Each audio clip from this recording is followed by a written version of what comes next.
It's my pleasure to introduce Undersecretary for Natural Resources and the Environment at the United States Department of Agriculture, Robert Bonnie.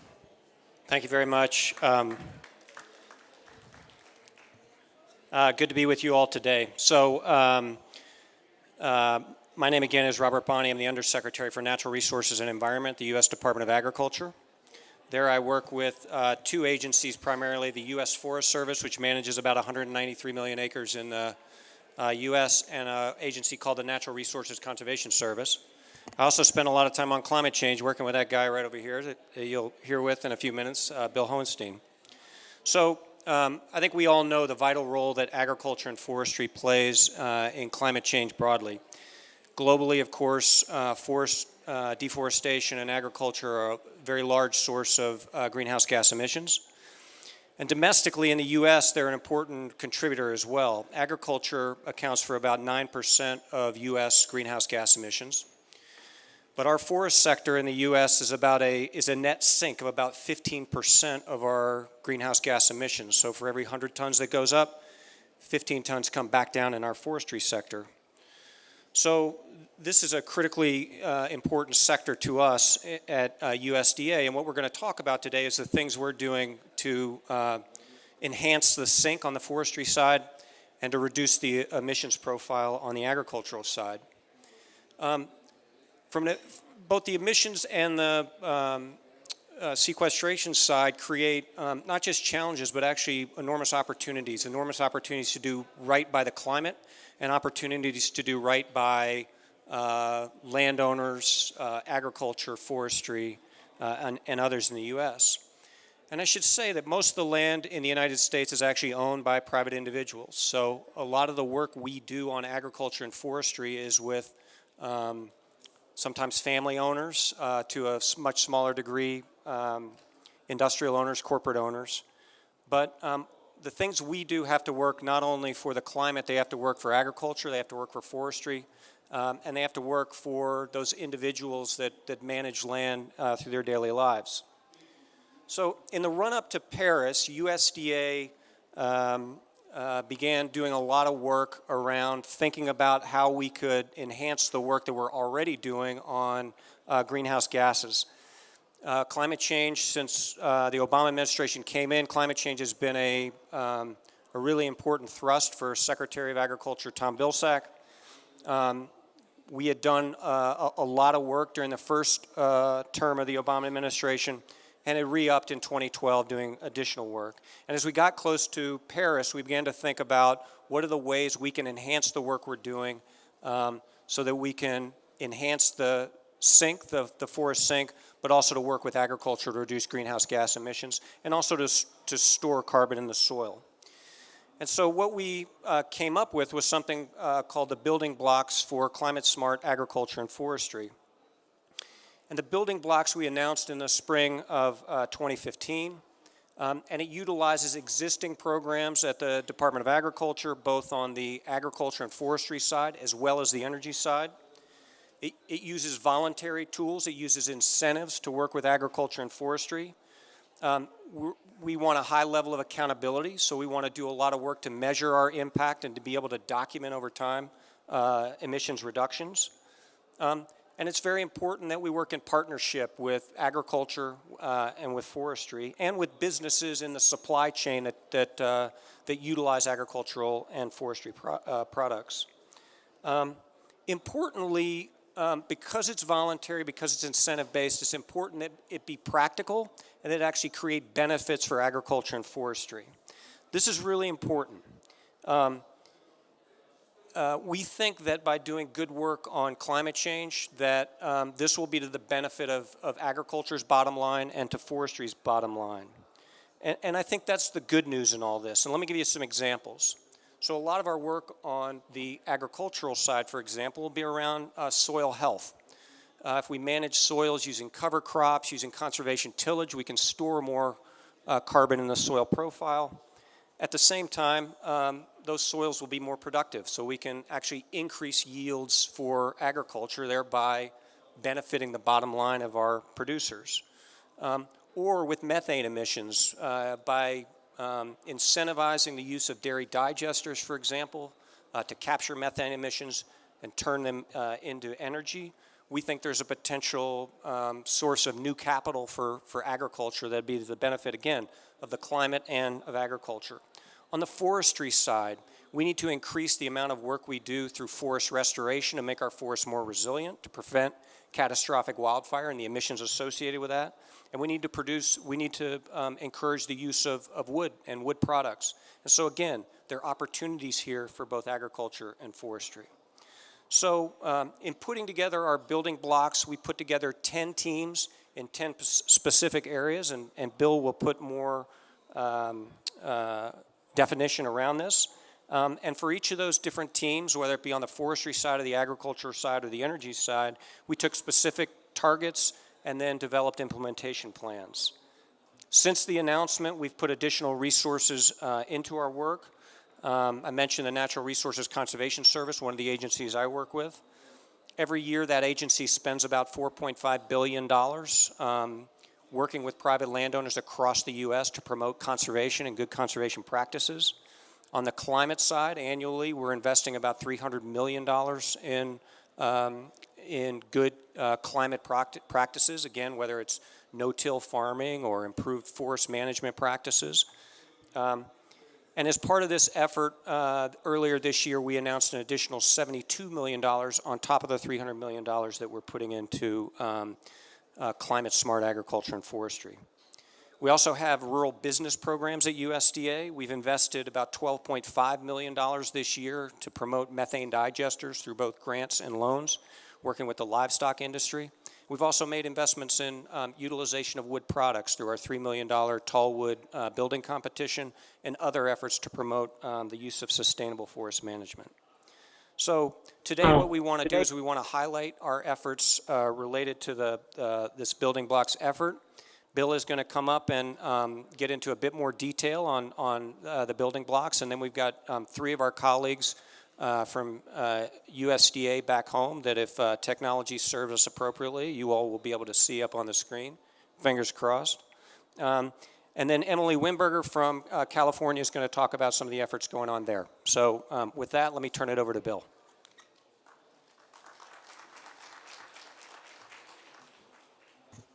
Thank you, Robert. And again, it's a pleasure to be here. I'm Bill Hohenstein. I'm the director of the Climate Change Program Office at the Department of Agriculture. And I'm going to provide a very short overview on the building block effort within the Department of Agriculture. We're going to spend most of our time with 3 technical presentations from 3 of our building block leads that are got up early and are ready to go, sitting in a small studio in Washington, D.C., hoping to be with you today. So we're really happy to have them and hoping that everything works online. So let me just start by saying the building blocks, and if we can go to the first slide, Joel. Great. A little bit about background.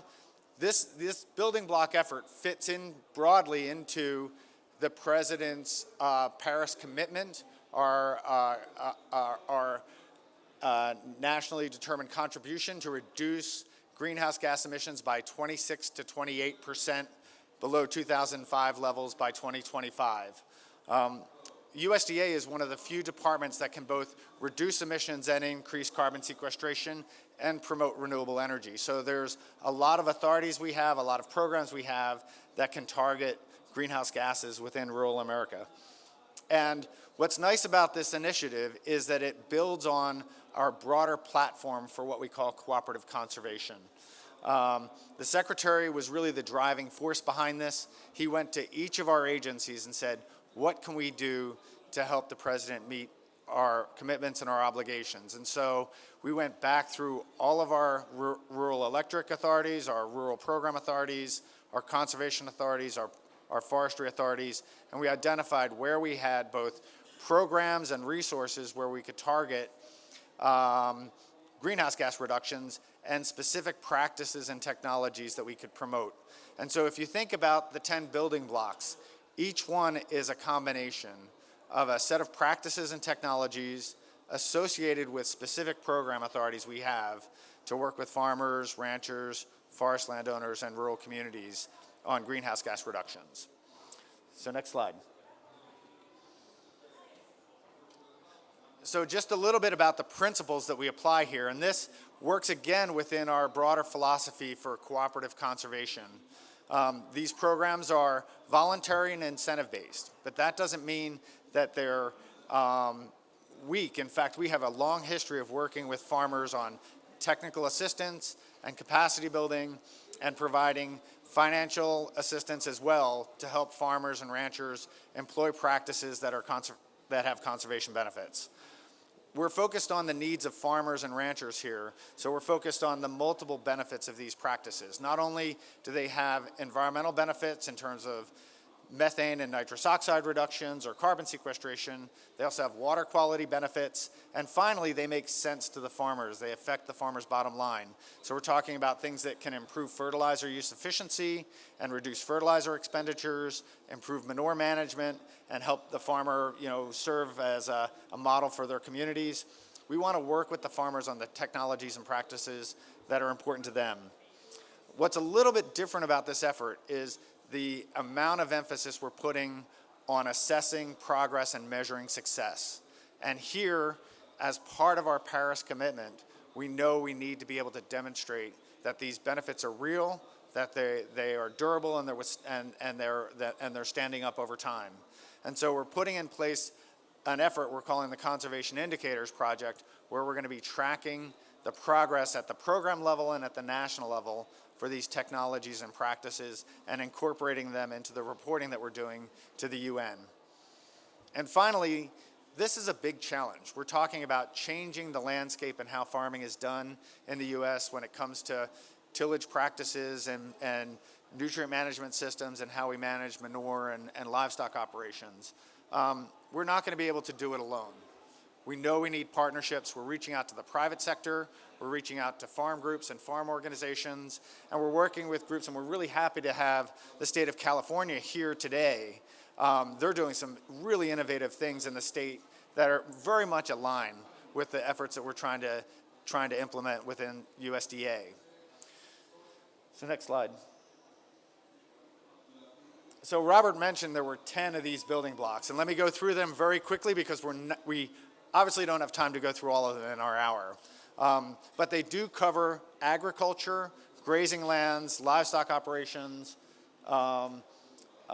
setting conservation lands aside, and then working within the forest sector as well. And so soil health, nutrient stewardship, working with livestock operators, taking sensitive lands out of production, improving grazing and pasture management, and then a whole series of forestry practices, both on private and public lands, promoting the sustainable use of wood products, especially durable wood products, and then working in urban communities to plant trees. An effort that may not have the greatest greenhouse gas benefits, but is really important in terms of engaging the public. And then finally, the work that we do in renewable energy and energy efficiency, both on farm and in rural communities. And so with that, we're going to turn over the program to our DC team. And the first presenter will be Bianca Mobius-Clune, who is the director of our new Soil Health Division within our Natural Resource Conservation Service. And so Bianca, take it away.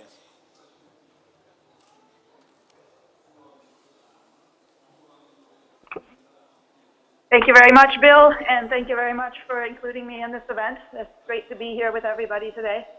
So I'm going to be talking a bit about our soil health building block.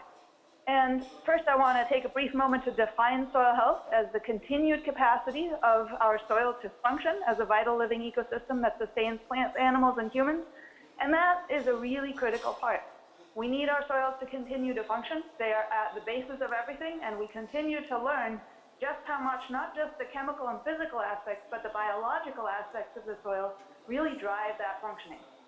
So that's what we can manage with our agriculture. And what you see here in front of you is both an opportunity and a challenge. On the left, we've got a soil that has been managed with very good soil health management practices, a whole system. And you can see that that soil is dark, looks like it's well aggregated, is likely to be resilient to extreme weather and those kinds of things. On the right side, you see the same soil type, but it has been managed with agricultural practices that have very much degraded the soil health. It's crusting, it's running off, it's causing erosion, it's not producing well. That corn crop right there was one where the producer basically said it's barely even worth growing corn anymore. I used to grow strawberries here. It's not economically viable. What do I do? We have challenges like this across the country on a daily basis everywhere, and we have a huge opportunity to fix those. So what's our goal here? Basically, win-win. We can regenerate through soil health management systems. We're hoping that those will become commonplace through the efforts of USDA and all of the various partners that are involved. I'm not going to go through all the different parts of the slide, but basically the concept is that we can rebuild our soils and then maintain them at a higher functioning level through using some basic soil health management principles like minimizing disturbance of our soils, creating greater diversity both of crops but also of our microorganisms, of animals in the system, etc. Covering that soil so that it's not as exposed to the elements, especially as weather extremes are often the cause of a lot of havoc that is wreaked. And tapping into roots, you know, really growing living roots in the system all year round is a key component to building up those soils and making them more resilient. So at NRCS, we do a lot of training, technical and financial assistance to inspire adoption by producers. We encourage farmer-to-farmer networking, and we really leverage partnerships both with research partners and with field partners to promote us figuring out what some of the gaps are so that we can better learn how to manage for healthy soils, and then to really get that out in the field and get adoption going. We have various practices from cover cropping and reduced tillage onward, conservation crop rotation, etc. And we can put those together in soil health management systems to achieve great benefits for soil health. What we think we can do in terms of soil health management systems, getting those implemented toward meeting our climate goals, a conservative estimate is about 4 to 18 million megatons of CO2 equivalent through all the various different kinds of practices that will be adapted to soils, to the climate, to the cropping systems. It's going to look a little different across the country, but there's huge potential, and taking all of that together, we think that we can really sequester a lot of carbon and also reduce energy use. So what are some of the key pieces of our work at NRCS? National level soil health efforts. We work a lot on training, really both awareness training and advanced level training.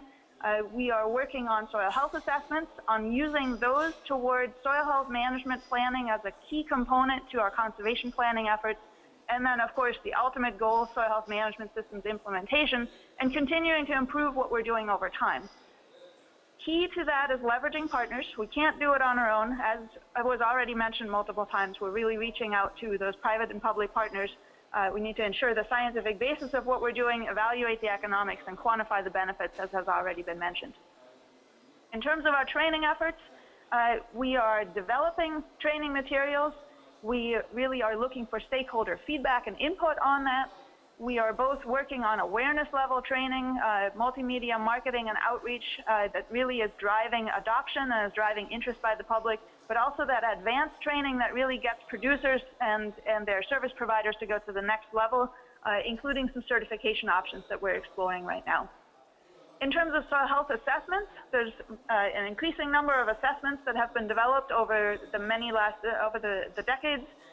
We started with soil quality assessments that became available in the 90s, mostly in the research world, and at this point, there's a lot of soil health assessments that are becoming available to the public, and we're looking at which of those we can use as standards for current best available assessment of what the status of our soil health is, and to then use those in our various financial and technical assistance programs. With a better understanding of those of the status of soil health, we can really help producers assess and understand where their soil is at, and then choose management systems that really get them to go to the next level to address constraints and move forward. The approach is basically one that is not uncommon, is actually widely practiced across agriculture in terms of nutrient management. You have low phosphorus, you add more phosphorus. Well, if you have a soil health constraint, for example, low aggregate stability or compaction, you can specifically target management to alleviate those resource constraints depending on what the soil is, what the climate is, what the cropping system is, we basically are looking to drive better data-informed soil health management planning as part of the conservation planning that the agency does, so that implementation can be successful and lead to long-term adoption of those practices. As part of these efforts, we are working to strengthen the science behind soil health. There's already decades of science out there, a lot is known, but there's certainly a lot of gaps in terms of how to actually have the rubber hit the road. How do we really integrate those systems to become commonplace on America's agricultural lands? And so there's a great need still to bring both the science team at Nrcs, but also across the agency, across the department, and across our partners together around where that science is at and what the gaps are that need to be addressed by researchers, and how we then bring that directly to the field so that we can efficiently and rapidly get that new science and technology implemented. So we're working on both assessing where things are at currently, and then actually looking at our NRCS soils databases and including soil health data in those, making those available to the public. Also seeking to gather data from the public, so those innovative producers that are having a lot of successes, so that we can learn from them, monitor soil health, evaluate what management practices and systems are impacting soil health in what way, so that we can improve our tools, improve our recommendations, and improve implementations over time. So with that, I want to close with this slide here. You know, we here are talking about an important component being carbon sequestration and energy savings. That is what this climate change effort is about. The really exciting thing about soil health is that it goes far beyond carbon sequestration and energy savings. The amount of benefit that we can gain both for our producers and for society are huge. We can increase water infiltration and groundwater recharge. We can increase water storage and availability. We can decrease our runoff, erosion, and flooding events with soil health management. We can improve nutrient cycling and pest suppression. Basically, all of this goes to say that we can have resilience in our systems for, in some cases, higher yields, in some cases, reduced inputs, certainly greater economic benefits, and at the same time, we can have environmental benefits. So this is really of great benefit to all of us, and we can look at it from many different angles, and is an exciting opportunity that I hope we continue to work on together. Well, thank you, Bianca. So next we're going to hear about our nutrient management building block, and we have Dana Ashford-Kornberger, who is an agronomist within our NRCS and is working on a team that is focused on improving nutrient management across the U.S. So Dana, take it away. Well, thanks, and good morning, good afternoon. It's a great opportunity to be able to speak to you today for a few minutes about the nitrogen stewardship building block. The nitrogen stewardship building block is NRCS, the Natural Resource Conservation Service, is the lead agency, and there's two other agencies that are also involved with this building block, the Ag Research Service and the National Institute of Food and Agriculture.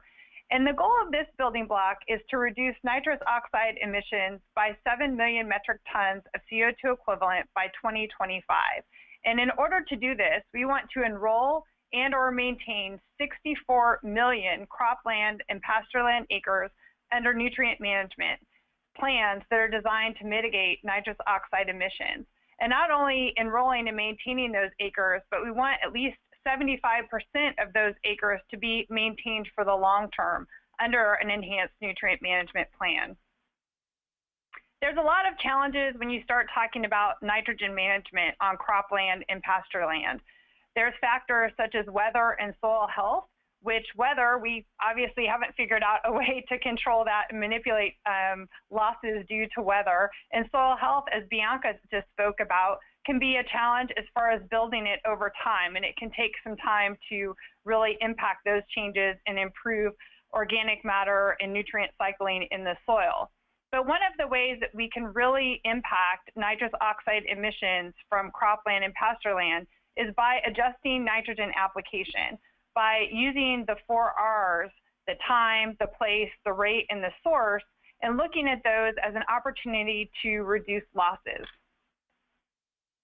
The focus of this building block will be to start with, at least, we've been focusing on corn production. And simply this is because corn is the largest user of nitrogen fertilizer, and it has the most largest potential for us to make an impact. So we're focusing our efforts to begin with, this building block, on corn producing areas. So in addition to focusing on corn, we're going to develop these enhanced nutrient management plans. I already mentioned the 4R principles of nutrient stewardship: the right time, the right place, the right rate, and using the right source. And this is common to anyone who's familiar with nutrient management planning using these 4 principles. And we can really adjust the use of nitrogen by the crops, and by improving and increasing the use of the fertilizer by the crops, we're reducing the opportunity for those, the fertilizers to move off-site. There's a huge benefit to this beyond just reducing nitrous oxide emissions. We have a huge potential to also impact local water quality, which anyone who's familiar with our Mississippi River Basin and some of the water quality challenges we've had in the Chesapeake, you'll know that water quality is a really important benefit that we can also see by improving our nutrient management. And this building block is focused on nitrogen management and nitrogen stewardship, but when we're developing nutrient management plans, we will look at all nutrients. So they'll be focused on reducing nitrous oxide emissions, but there's going to be a lot of benefits as well. And one of those benefits to farmers will be that while we improve the efficiency and the use of those nitrogen fertilizers, they may be able to reduce the amount of fertilizer that actually needs to be applied. And this can significantly reduce fertilizer costs without impacting yield. So that's a definite win-win for producers. And also, those 75%, at least 75% of the acres that we hope to maintain under this enhanced nutrient management, that will also provide us with that conservation legacy effect. So how are we going to do this? 64 million acres is a lot of acres. That's more cropland acres than some of our states have in total. So I already mentioned we're going to focus on those corn producing states and corn producing regions where we can make the most impact. As an agency, Nrcs provides technical and financial assistance, so we plan to hopefully increase that opportunity as well. And we also hope to secure additional funding in the future to be able to implement those nutrient management plans. Another opportunity we have is to recruit and train additional technical service providers. And technical service providers work with our agency and work directly with farmers similar to our own field staff by providing direct technical assistance. And some of these, such as certified crop advisors and crop consultants, development of nutrient management plans and fertilizer plans, that is their specialty. So it's a really good opportunity to work with those providers and be able to have them do what they're already doing and just encourage additional nutrient management. But one of the big keys of this, of the success of this building block will be building those partnerships, which I think you'll hear that theme throughout our presentations today. Partnerships really are a key to all of these building blocks, and definitely when it comes to the nitrogen stewardship.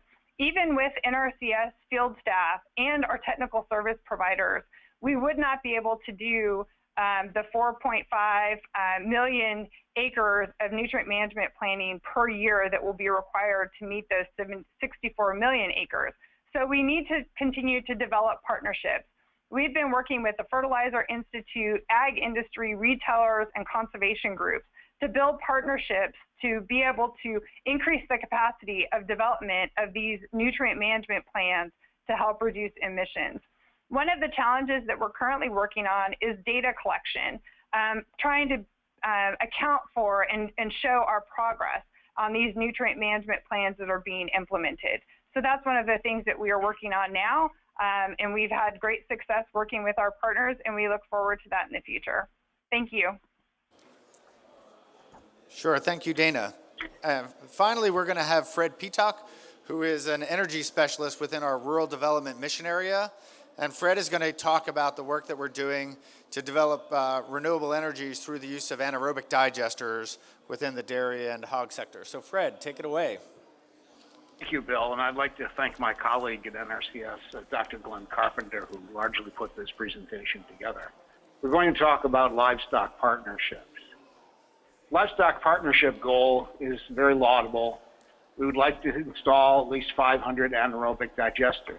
And when we say livestock, we're really talking largely about dairy, but we're also talking about pork and also poultry producers. Also, part of this plan is simply to cover pits, and that would capture methane. And we're also talking about another very important component, which is capturing fiber, nutrient recovery, co-products, because that provides an incentive for economic development that goes beyond the basic economics of digesters. The focus, again, is on these production facilities. There are really multiple technologies that can impact the mitigation and capture of greenhouse gases. And this, of course, includes energy efficiency and renewable energy. So the way we partner with Nrcs is that they have some authorities through their EQIP program that can incentivize and provide monies for manure management programs. And then an applicant can come to us and couple the production of compressed natural gas into a pipeline or energy generation through electric combustion of the gas into the grid. And so we can couple those incentives and develop digesters that way. So we also work with NIFA and ARCS, and we partner with the industry, such as the Dairy Center for Innovation and Pork Producers, and so on and so forth. I gave you the example of how we cooperate, and you can see that this has taken place in the past where we've invested considerable sums of money and brought digester projects to bear. There's the potential for money from ARS and NIFA through other grants. I know NRCS also have conservation innovation grants. And the greatest impact can be from the digesters. It's not only the production of energy, but we're seeing the capture of gases injected into a pipeline. We've seen developers who will tell us that at 9 cents a kilowatt hour, that they can come in and they're willing to develop projects that don't even take our incentives. So the market is a big indicator. You're also seeing the flaring of gas. These kinds of partnerships with the private sector to develop digesters on a small scale and a large scale can help us exceed the goal that we've set. At rural development, where I'm located, from 2009, we've spent a lot of money on these projects. Total development costs have been around $237 million. We've generated a lot of energy, and that energy has reduced carbon dioxide emissions by over 132,000 metric tons. In the last year, our current year, we did 7 grants and 1 loan, and that's right. We even put out more hours because we have some very large projects in New Mexico. We also have authority within rural development to do a digester guaranteed loan up to $250 million. And we've been approached in the past by entities that want to do large-scale digesters. And we do have some on the books, but we anticipate that we may see in some of our programs very large projects that would help us meet this goal. So we have this working relationship with agencies throughout USDA to provide technical and financial assistance through a variety of entities and programs. And we can also work with the Rural Utility Service that could also support these types of projects. They've been approached by projects on the Delmarva Peninsula, off the Atlantic Ocean, to work with poultry producers to build large digesters. These partnerships are ways that we can mitigate CO2, we can mitigate methane, And we find that the digesters, on average, they just conserve a lot more in terms of metric tons of CO2 and methane. They may cost a little bit more, but they're very, very effective projects. The mitigation from the existing digesters that we have is up there. It's 2.5 megatons of CO2. We could certainly do more if we had 500 or get to that scale, covering the lagoons. You get to 5.2 with dairy, 9.9 for swine, and overall a total yearly expected reduction just shy of 22 metric tons of CO2. Other technologies, soil separation, significantly reducing methane emissions, solids, even clean water can be, not only can you improve the water quality, but you can produce clean water from these digesters. The thermochemical conversions, possible with some technologies to produce other types of fuel, and the importance of continued funding of research agencies to develop technological breakthroughs for co-products is very important in promoting these partnerships.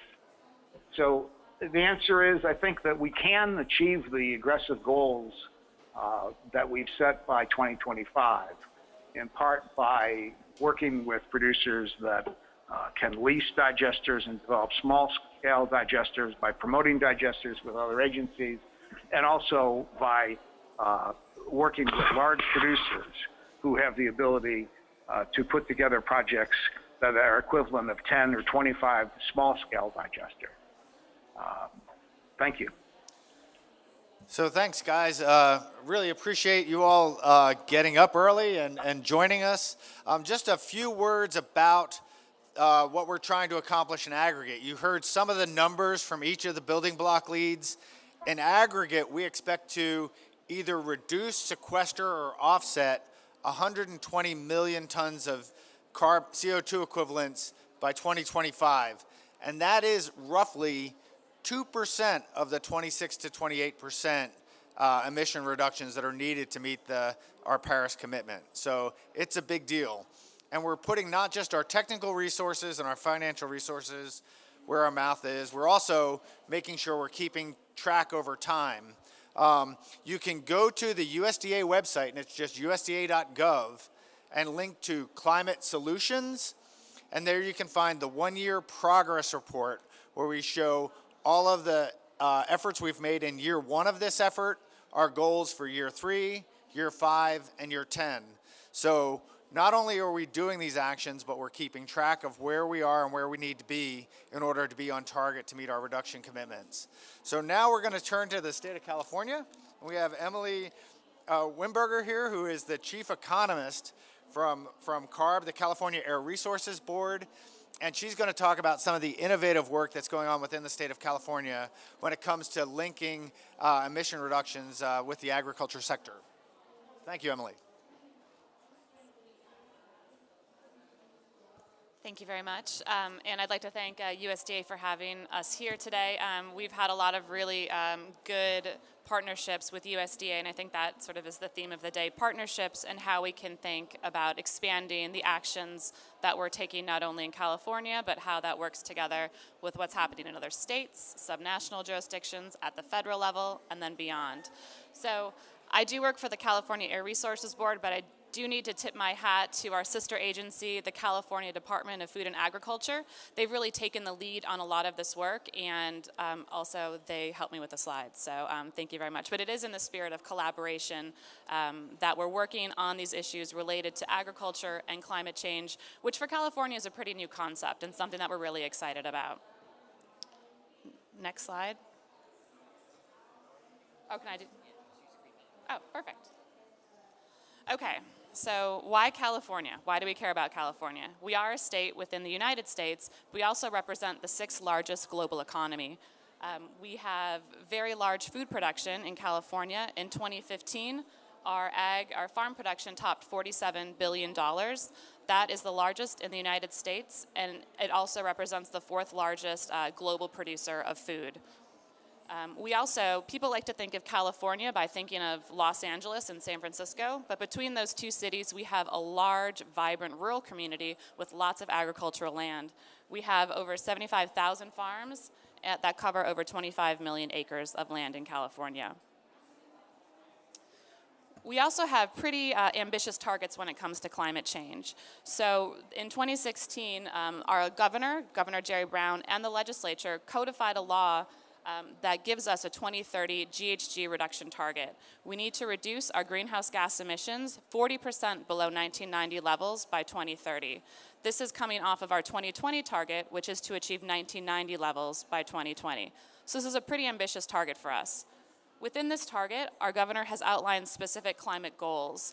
And within those pillars, you see carbon sequestration in the land base, the reduction of short-lived climate pollutants, one of which is methane, and safeguarding California, thinking about food security and our water and food supply. So these are really big priorities for us as we're thinking about putting together the building blocks and the programs that will help us achieve our 2030 targets.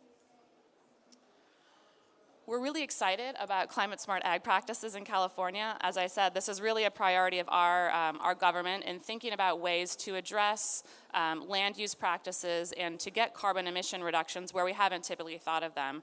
Historically in California, we've focused sort of on the energy sectors, we've focused on transportation, and haven't really thought about how we can holistically incorporate different sectors for which there might be less quantification known, but that really do play an important role in both offering carbon sinks and carbon storage, which I think is a really big issue. So in California, we do have lots of voluntary ag practices that fit within the climate smart ag practices bandwidth. They're listed right here. I'm short on time, so I'm not going to read them. We do have a lot to be proud of in California in terms of the investments that we've made and the progress that we've seen in terms of climate smart agriculture. So since 2014, we've invested over $180 million into climate smart agriculture programs. Specifically, we have four main programs. There's the SWEEP program, the Sustainable Agriculture, oh, that's not it, sorry, my cheat sheet. So we have SWEEP, which is the State Water Efficiency and Enhancement Program, and this is really providing financial incentives for agricultural operators to invest in water irrigation systems that can save water and reduce greenhouse gases. I was really excited to hear more about dairy digesters. We have a big push in California to reduce methane emissions. We have another legislative law, SB 1383, that was recently signed that mandates California to reduce methane emissions by 40% by 2030, and we feel that agriculture is a big part of that. Agriculture, specifically dairy, is the largest source of methane in California. So we do have a program called the Dairy Digester Research and Development Program that supports projects that reduce greenhouse gas emissions by thinking of ways to capture greenhouse gases, essentially from dairy manure, harnessing those GHGs as bioenergy, and then trying to use those as either generating electricity or what we feel is a really a more profitable revenue stream is turning those into transportation fuels. Thank you. Oh, I should go back. We also do have a Sustainable Agriculture Lands Conservation Program, and this is thinking of ways to protect land conversion to protect farmland that could be converted to either urban or rural residential areas. And then this is a very big priority for us, a little less known, is the Healthy Soils Initiative. So this is really a key part of our strategy to figure out how to keep more carbon in our soil, both in the soil and on top of the soil. We recently released a Healthy Soil Action Plan in September of this year that sort of guides what actions we feel need to be taken to make this happen. And we are really interested in a lot of co-benefits that can come when you do sequester more carbon in the soil, thinking about water quality impacts, and also criteria air pollutant impacts, which are, there's a lot of areas in California in which there's a lot of agricultural land that are low income and also have very poor air quality. Okay, so what have we done to date? So this is really getting into sort of the nuts and bolts of where we've put our investments and what we've seen happen so far. So in terms of sweep, so again, these are water projects, we've invested so far $17.8 million from our Greenhouse Gas Reduction Fund. And what that fund is, this is a fund specific to California. These are auction proceeds from our carbon trading program in California, the Cap and Trade program. So the state of California auctions off allowances within the Cap and Trade program, and those funds go into this Greenhouse Gas Reduction Fund. Those funds must be used to further greenhouse gas reductions in California. So they don't just go to the general fund, they don't reduce taxes, they must be used for programs specifically that will have quantifiable reductions in California to reduce greenhouse gases. This has been a really large source of funding for a lot of these programs that you'll see today. So the SWEEP program, we have 233 projects currently in California that affect 43,000 acres. And the estimated greenhouse gas savings are 54,000 tons of CO2 per year. And also, again, we're thinking holistically about what the whole scope and scale of benefits are. We are seeing estimated water savings of about 37,000 acre feet per year within these projects. So for us, that's a big win. California, it doesn't rain a lot. We're in a multi-year drought. So thinking about these cross-media impacts is really vitally important when we're trying to prioritize the actions that we're taking on climate. We also do have more money in the pipeline for this project. Fiscal year 2015 through 2017, $40 million has been allocated, and then 2016 to 2018, an additional $7.5 million. We are trying to go whole hog or whole, I guess it's whole cow, into dairy digesters. This is a really big push for us. We see tremendous potential in reducing methane, in helping to achieve our climate change goals from putting digesters on dairy farms. California is America's dairy state. It's not Wisconsin. And we're really trying to put a lot of money and research into dairy digesters. So far we've spent $12 million from this Greenhouse Gas Reduction Fund to help develop dairies. We've estimate that these dairy digesters will save 1.5 million metric tons of CO2 per year over a 10-year period. And also they're generating renewable electricity. So right now we're seeing electricity generated on site, but the goal is really to get to replace this with biogas. We want these dairy digesters to connect in California to the pipeline, the natural gas pipeline, and have renewable natural gas that can be then used as a transportation fuel to displace diesel emissions. So this is a big push for us. Fiscal year 2016 through 2018, we've allocated $50 million to dairy digesters, and then we've increased the scope of what these funds can be used for.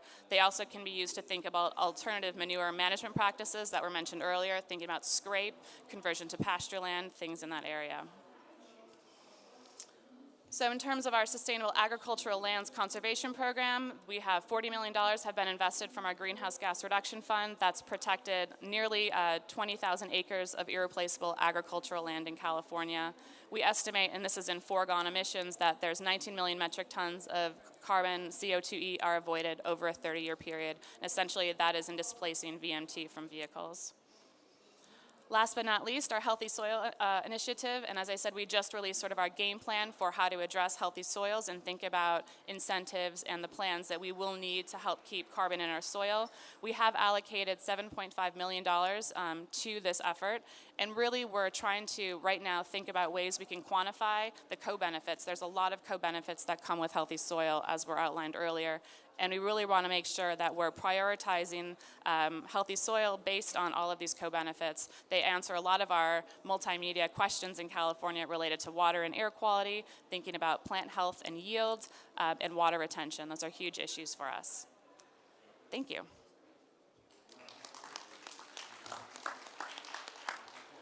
Well, thank you very much, Emily. And you can see that there's a lot of similarities and some similar themes in terms of the technologies and practices that are being promoted, and some really innovative approaches when it comes to financing that the state of California is using.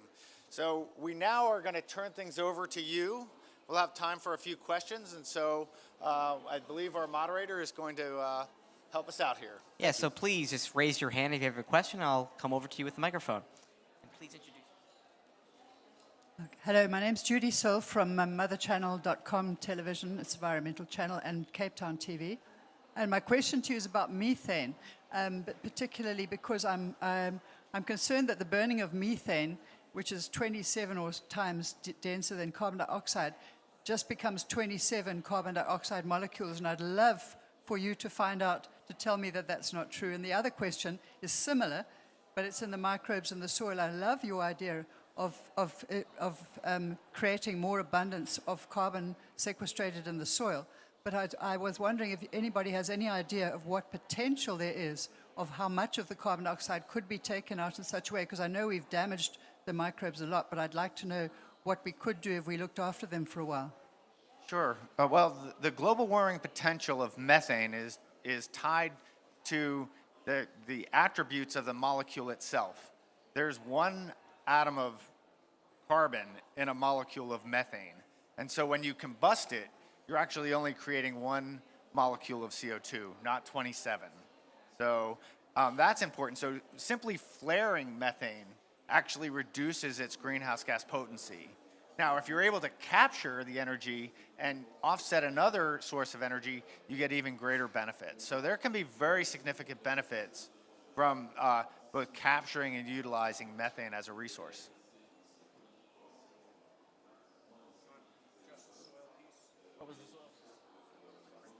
So do you want to repeat the soil piece? Why don't you repeat the soil piece again? I feel there's a lot of hope of us fast as possible managing to get carbon dioxide out of circulation by looking for our friends, the microbes, and because they're very fast at getting carbon dioxide out of circulation, maybe fast enough to cool the planet. So I like your idea, but at the same time I'm concerned that possibly there's not much scope there, because it depends upon how much we've damaged them and whether you think that it can, I mean, officially it's meant to be able to be 3 times the biomass. If that's true, and if we've reduced it to 1, just by changing our wicked ways, we could end up becoming, good little girls again and having carbon dioxide leave the atmosphere. Now Is that possible? We're very bullish on the potential that soil health can play in reducing greenhouse gas emissions and helping to solve this problem. But we're also realistic. We think that soils on average can sequester maybe a half ton of CO2 per acre per year if they're managed well. That can be a big help in terms of being part of an overall strategy. But it doesn't supplant the need to actually address other sources of greenhouse gases. We think agriculture can play an important role, but it's certainly not the only thing that needs to be done. All right, do we have any more questions? All right, 2, I'll take both the questions here in a row. Thank you. Stephen Myers from the International Solar Energy Society. Your plans for Emily here to turn methane into liquid fuel, how far is that from a reality right now, and where do you see that going in the future? Sorry, the methane development in these digesters, how do you see the progress towards liquid fuel development? We're also very optimistic.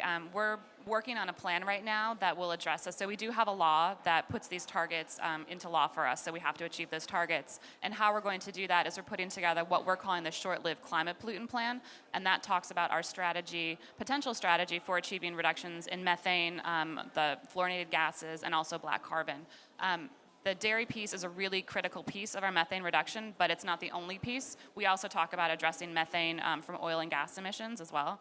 But for us, we're really working on the financing piece. We have a lot of dairies in California. A lot of them are really centrally located, and they are really ripe candidates for digesters. And so we're trying to look at the financial piece and figure out what the barriers are for these projects. Why haven't they taken off? We've seen them in other states. We've seen them, globally. What are the barriers in California? And so we're really working on trying to streamline some of the regulatory process that can help get those in place.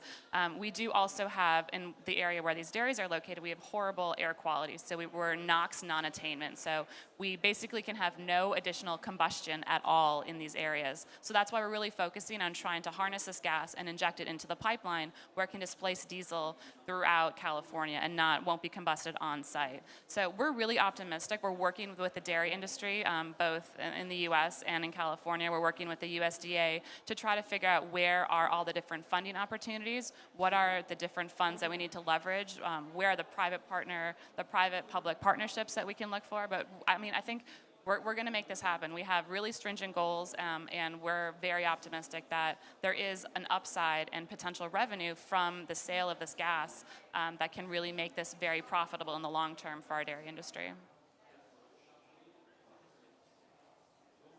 Hello, my name is Catherine Childs. I work at the National Trust for the Cayman Islands. And I wonder if we could just address the elephant that's not in the room.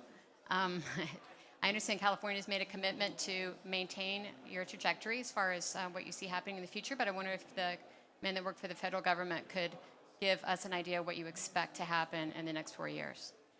So one of the things I think we emphasize throughout this effort is that this has to work for agriculture. Our constituency at USDA is largely made up folks in rural America. They tend to be more conservative politically than other parts of the country. And so throughout our efforts, throughout the entire 8 years of the Obama administration, our efforts around agriculture have been to make this so it works for agriculture, so that it works for forestry, so that it works for ranching, and that it works for the businesses associated with them so they understand the value and the benefits. And we've done a lot of work on climate change at USDA over the last 8 years, a lot of work. We haven't even begun to talk about all the work we're doing on resilience and providing the best information to farmers, ranchers, forest landowners around resilience. And we've gotten very little pushback on all that work. And the reason we've gotten little pushback is because we're selling it to agriculture in a way that we think it benefits them. And sometimes we're not selling climate change. Sometimes we're selling improved nutrient management and reduced costs of nitrogen. Sometimes we're selling improved soil health and higher yields. And on the forestry side, sometimes we're selling new opportunities for wood products or forest restoration that requires some level of management and to reduce some of the challenges we have with insects and disease in our forests, as well as catastrophic fire. And as I say, we've gotten very little pushback. The dollars and the programs that we're spending and utilizing for this is going to continue. We have a large piece of legislation called the Farm Bill, and it's got a significant commitment to conservation, and it's going to continue. And I think agriculture is going to continue to see value. We talked about methane and dairy digesters. We were working on that stuff at USDA, but it was the dairy industry that came to us and said, hey, we want you all to make a commitment because we want to take a target. We've got other opportunities or other partnerships with the corn growers or the soybean producers or rice. And so there's a lot of forward momentum here. And as I say, we're not always selling this as climate change, but because the co-benefits are so high, agriculture recognizes that there are real opportunities for them.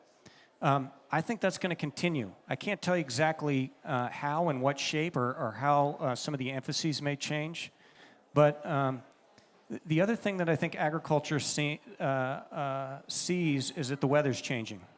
And we can have an argument in parts of rural America about why it's changing, but our fire seasons are longer, our droughts are longer and more extreme. We're having extreme weather events. And all the things that you see that we're doing for mitigation, or a lot of them have ties to those things as well. So I'm actually, over the long term, quite optimistic. I can't tell you how the political winds will blow in the short term around these things, but I think agriculture is engaged. I think they understand the challenges, and I believe because of the way that we've tried to work with the agriculture community in building this, that they will be there for the long term. And I would echo that in California. We do have specific targets in California, but it really has been engagement with the agricultural sector that really has promoted these to the forefront. There is a business case to be made for many of these mitigation actions, and thinking about co-benefits and thinking about increased yield. So there is a lot of benefit that farmers, they know this. They know this better than anyone, what's in the soil and what we can do to really to stress it and also to promote its value. So I do think that the drumbeat is getting louder, and I mean this is not becoming a climate change practice. This is really just good farming sense. And a lot of these actions, we think that there is a really big upside and there is economic potential. So I think that is the piece, and the regulatory role is figuring out those markets, helping to develop the markets for co-products that will sort of change the game and maybe change how farmers are, what they're doing to their land, and giving them other opportunities for saleable products. So I think that's our role, but I would agree. I think I'm very optimistic. All right, can we give our panelists a nice round of applause for an excellent event? Thank you all for coming. And this may conclude this side event, but we still have 2 more side events coming to the U.S. Center today. One will be at 4 to 5